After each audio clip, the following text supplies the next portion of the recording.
Casa bagunçada, calcinha na estante. Eu nem me lembro o que aconteceu. Roupas na escada, garrafas de espumante. Não sei de onde essas donas apareceu. Ouvi dizer que o frevo que foi até de manhã. Só abaixar o som quando o vizinho charopou.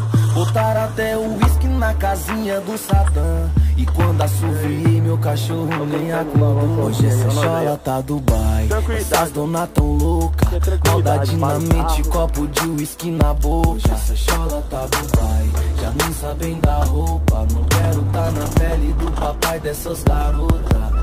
O meu barraco é coração de mãe, cabe todo mundo. Não tem muito luxo, mas tem freezer cheio lá no fundo. Não tem área de lazer, mas daqui eu vejo o céu bem melhor do que a vista da janela de um hotel. Tipo Dubai, ressaca do carai, festa de malandro tipo American Pie. Garrafas espalhadas e aquele entra e sai. Hoje tô mais pedido que a senha do Wi-Fi. Eu vivo no meu tempo, que a morte é inevitável. O barraco é pequeno, mas é bastante agradável. Querer voar mesmo sem asa é sabedoria. É arrancar sorriso de onde não tem alegria. Saber que meu barraco pode se tornar mansão, pois Deus fez um banquete só com um pedaço de pão. Saber que minha caneta fez de mim um bom poeta, que a rima bem escrita me tirou da bicicleta. O meu frevo tá banda, várias Patrícia cola. A rua da quebrada tá ensinando mais que escola. Se cedo o homem chora,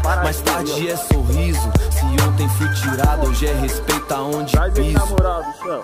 Casa bagunçada, calcinha na estante. Eu nem me lembro o que aconteceu.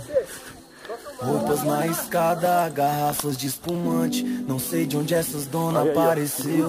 Ouvi dizer que o frevo que foi até de manhã. Só abaixar o som quando o vizinho charopou.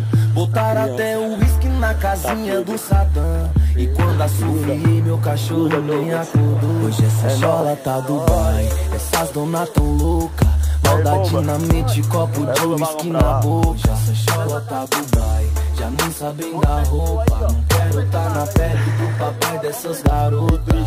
O meu barraco é coração de mãe, cabe todo mundo. Não tem muito luxo, mas tem freezer cheio lá no fundo. Não tem área de lazer, mas daqui eu vejo o céu bem melhor do que a vista da janela de um hotel. Tá se perguntando, hein? Te deixa preocupado saber que meu barraco é melhor que o pontão do lago. O céu